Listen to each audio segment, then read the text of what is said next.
प्यारे भाइयों बहनों, जो जीवित है वो जीव है।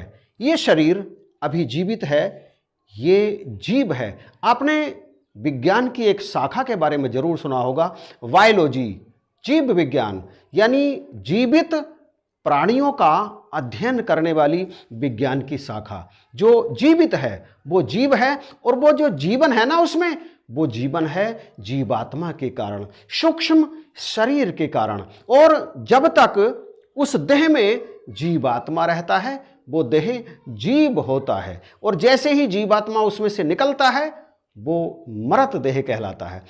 इस जीवन में इंसान जो कर्म करता है, जो भी उसे समय मिला है 50, 60, 70 या 100 साल का, इस टाइम में, इस समय में, इस शरीर के द्वारा जीवात्मा जो भी कर्म करता है वो सारे के सारे कर्म उसके संचित हो जाते हैं। कुछ का फल उसे इस जीवन में प्राप्त हो जाता है, और कुछ का फल उसके भाग्य में संचित हो जाता है, जो उसे अगली देहों में प्राप्त करना होता है। उन संचित कर्मों का फल भोगने के लिए आगे, यानी जीवन के आगे, वो जो जीवात्मा नए शरीर धारण करता है, उन शरीरों को धारण करने की जो प्रक्रिया होती है उसे कहते हैं जीवात्मा की गति। यह गति 3 प्रकार की होती है। तो आइए इस वीडियो में हम इन गतियों के बारे में जानने का प्रयास करते हैं। श्रीमद् भागवत गीता के 14वें अध्याय के 18वें श्लोक में इन तीनों गतियों के बारे में भगवान ने कहा है। पहली गति होती है अधः गति, दूसरी गति होती है मध्य गति, और तीसरी गति होती है उधर्व गति। जिन मनुष्य के स्वभाव में तमोगुण की अधिकता होती है, ऐसे पुरुष इस शरीर को त्यागने के बाद में नीची गति को प्राप्त करते हैं, और जिन पुरुषों के स्वभाव में रजोगुण की अधिकता पाई जाती है वे मध्य गति को प्राप्त होते हैं, और जिन पुरुषों के स्वभाव में सत्व गुण की प्रधानता होती है वे उधर्व गति को प्राप्त होते हैं। उधर्व गच्छन्ति सर्वस्था, मध्य तिष्ठन्ति राजसः, जघन्य गुण वृत्तिवस्था, अधो गच्छन्ति तामसः। सत्व गुण में स्थित पुरुष स्वर्ग आदि उच्च लोकों को जाते हैं। रजोगुण में स्थित पुरुष मध्य में, अर्थात मनुष्य लोक में ही, इस पृथ्वी लोक में ही मनुष्य बन करके दोबारा जन्म लेते हैं। तमोगुण के कार्य रूप निंद्रा, प्रमाद, आलस्य आदि में रत तामस प्रवृत्ति के पुरुष अधोगति, अर्थात निम्न योनियों को, कीट पतंगे, पशु आदि की योनियों को और नरकों को प्राप्त होते हैं। ये तीनों गुण यानी सत्व गुण, रज गुण और तम गुण हर मनुष्य में हर समय मौजूद रहते हैं, परंतु तीनों गुण बराबर कभी नहीं रहते। कभी सत्व गुण अधिक होता है, कभी तम गुण अधिक होता है, और कभी रजस गुण अधिक होता है। ये तीनों गुण निरंतर एक दूसरे को दबाए रखने को प्रयत्न करते रहते हैं। कभी सत्व गुण ज्यादा होता है, कभी रजोगुण ज्यादा होता है, और कभी तमोगुण ज्यादा होता है। ये निरंतर अपने आप को बलवान साबित करने में लगे रहते हैं, परंतु मृत्यु के समय जिस गुण की प्रबलता उस मनुष्य में उस क्षण, यानी मृत्यु के क्षण होती है, जब जीवात्मा शरीर से बाहर निकलता है, तो उसी समय उसकी आगे की गति बनती है।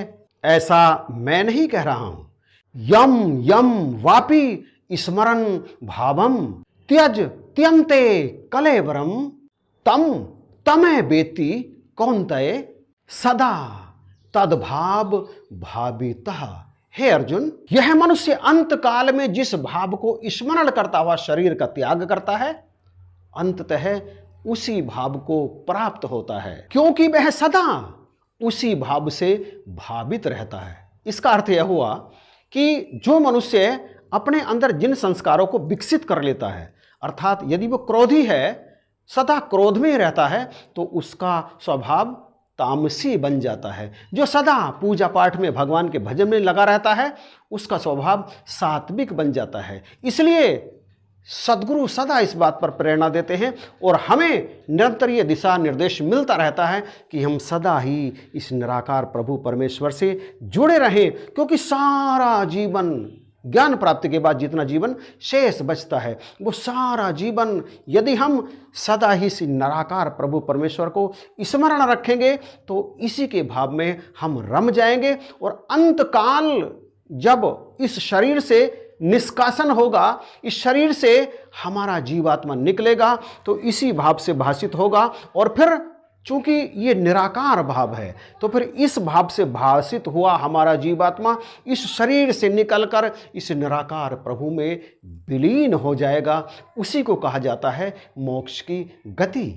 इन तीनों गुणों से जो ऊपर की गति है वो गति मोक्ष प्रदान करती है। निष्काम भाव, किसी प्रकार की कोई कामना नहीं, किसी प्रकार का कोई भाव नहीं, भाव से ऊपर, निष्भावित, भाव से परे, कोई इच्छा नहीं, कोई कामना नहीं, कोई भी किसी भी प्रकार का हमारे शरीर के अंदर गुण ना हो, हमारे मन में, हमारे स्वभाव में कोई गुण ना हो, क्योंकि निर्गुण स्वभाव इस निराकार का है और निर्गुण स्वभाव ही जीवात्मा का है। निर्गुण स्वभाव वास्तव में जीवात्मा का है, परंतु शरीरों में आकर के शरीरों के बंधन में फंसकर वो जीवात्मा अलग अलग ये तीनों प्रकार के जो स्वभाव हैं इनमें से किसी न किसी स्वभाव में अधिकता से वो रम जाता है और शरीर छोड़कर वो तीनों गति में से एक गति को प्राप्त करता है। परंतु सद्गुरु की कृपा से जब ये ब्रह्म ज्ञान प्राप्त हो जाता है और इन तीनों भावों से, इन तीनों गुणों से ऊपर का जीवन एक ब्रह्मज्ञानी जीने लगता है तो फिर वो प्राप्त होता है निराकार ब्रह्म को, वो प्राप्त होता है मोक्ष को। फिर वो किन्हीं प्रकार की गतियों में फंसता नहीं है, वो निर्लेप भाव से इस निरंकार में पहुंच करके अभेद हो जाता है और वो गति आपको और हम सबको प्राप्त करनी है। इन तीनों गतियों में से नहीं, इनसे जो ऊपर का तल है जिसे ब्रह्म तल कहा जाता है, उस तल में हमें इस जीवन में भी जीना है और इस शरीर छोड़ने के बाद में ब्रह्म स्वरूप ही हो जाना है। तो प्यारे भाइयों बहनों, इन्हीं शब्दों के साथ इस वीडियो को यहीं पर समाप्त करते हैं। वीडियो यदि पसंद आया हो तो प्लीज़ कमेंट करके बताइएगा ज़रूर। विषय जरा गहरा था, यदि इस टाइप के सब्जेक्ट वाले वीडियो भी आप पसंद करते हैं तो कमेंट में उनका भी जिक्र करना और इसे शेयर कर दीजिएगा। और यदि अभी तक आपने चैनल सब्सक्राइब नहीं किया है तो प्लीज़ सब्सक्राइब भी जरूर कर लीजिएगा। इन्हीं शब्दों के साथ आप सभी को जय हिंद, नमस्कार और प्यार भरी धन्यवाद।